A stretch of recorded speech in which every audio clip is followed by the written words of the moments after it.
Standard 7 math subject problem set 17। Last lecture में हमने problem set 17 के फर्स्ट और सेकंड सम्स किए थे।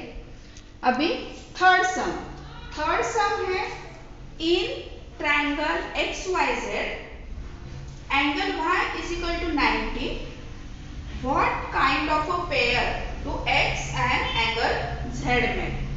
इसका मतलब एंगल ट्रायंगल XYZ में ये जो एंगल Y है वो 90 तुमको दिया हुआ है और X एंड Z का काइंड पूछा है कि ये कौन से काइंड के हैं।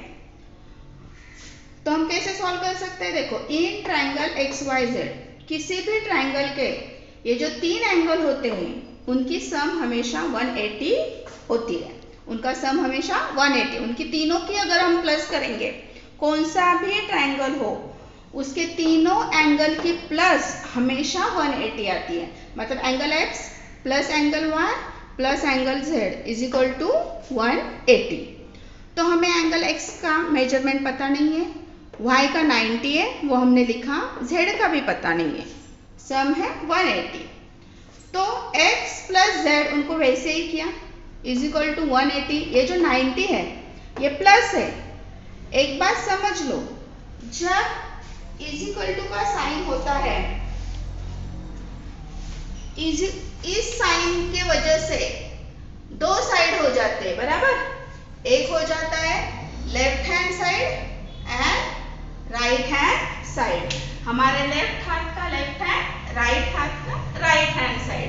तो ये जो दो साइड होते हैं और इन दोनों साइड में से अगर चेंज हो जाती है वैल्यू, इस साइड से इस साइड जाता है कोई भी नंबर तो उसकी साइन चेंज होती है।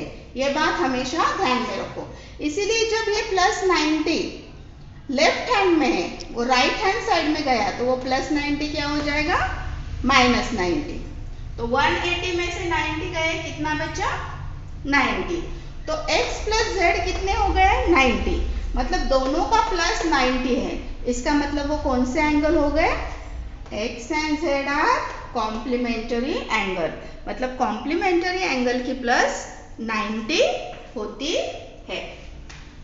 अभी फोर्थ सम जो तुमको दिया है मैं पढ़ के सुनाती हूँ। Fourth some, the difference between the measure of the two angle of a complementary pair is 40. Find the measure of the two angles.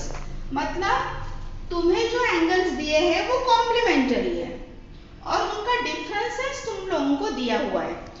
तो मान लो कि angle A and angle B ये दोनों कॉम्प्लीमेंट्री एंगल है।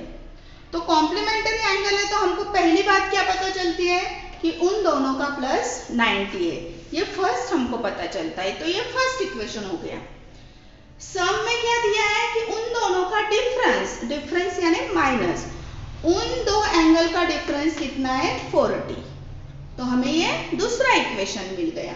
तो इन दोनों इक्वेशन को अगर हम प्लस करते हैं, adding equation first and second, तो a और a कितना हो गया 2a। ये प्लस है ये माइनस है, प्लस माइनस माइनस, तो यहाँ पे कुछ नहीं बचा, इनका प्लस हो गया 130। a को मैंने इधर ही रखा इज इक्वल टू 130।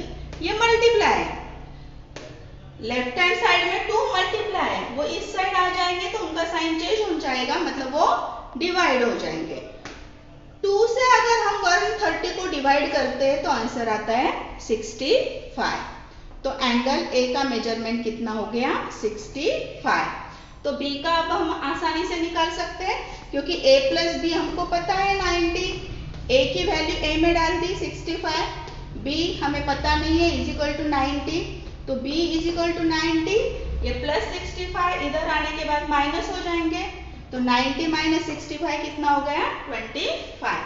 A और B दोनों का हमें मेजरमेंट पता नहीं था, लेकिन फिर भी ये जो दो बातें हमको पता चली, इन दो बातों से हम उन दोनों का वैल्यू निकाल सकते हैं।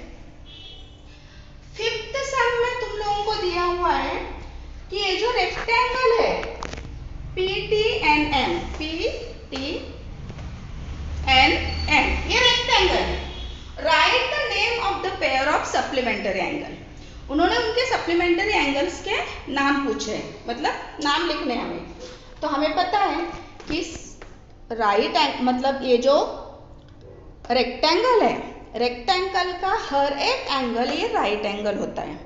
रेक्टेंगल का हर एक एंगल क्या हो जाएगा? Right angle. मतलब पी भी 90 है, एम भी 90, टी भी 90, एन भी 90। तो इसका मतलब क्या हो गया?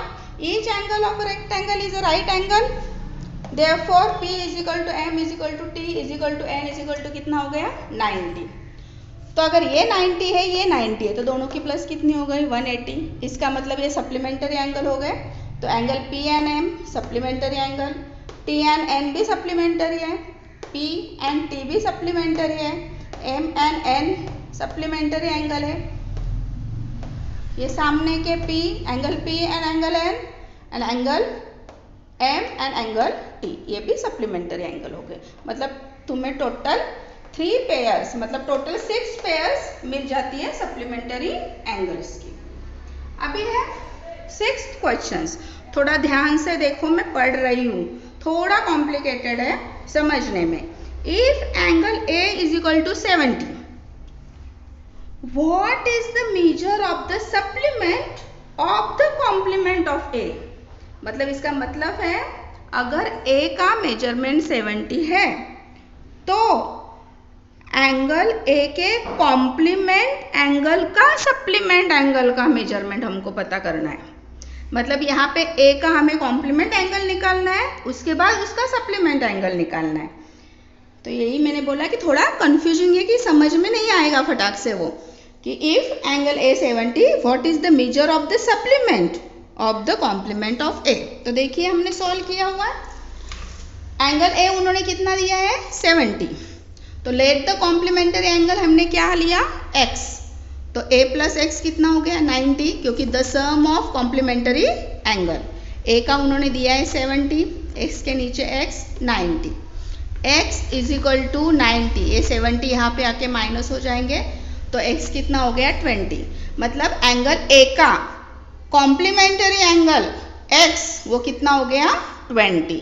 The measure of the complementary angle of a is equal to वो x है, और वो कितना आ गया है? 20। Late the supplementary angle, x हमने यहाँ पे लिया है, इसीलिए हम यहाँ पे कौन सा अल्फाबेट लेंगे? P।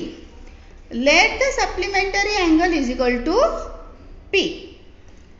तो 20 का सप्लीमेंट्री एंगल P है, उनकी प्लस 180 हो जाएगी the sum of supplementary angle. P is equal to 180, ये 20 यहाँ पे क्या हो जाएंगे? माइनस हो जाएंगे। 180 में से 20 गए, कितने आ गए? 160। तो measure of the supplement of the complement of A वो कितना आ गया? 160। मतलब ये जो दिया हुआ है 70, उसके कॉम्प्लीमेंट का सप्लीमेंट्री एंगल कितना हो गया? 160। अभी 7 सम लास्ट का। Angle A and B are supplementary दिया हुआ है उन्होंने। एंगल B का मेजरमेंट उन्होंने दिया है x प्लस 20, और उन्होंने फाइंड आउट करने के लिए बोला है A।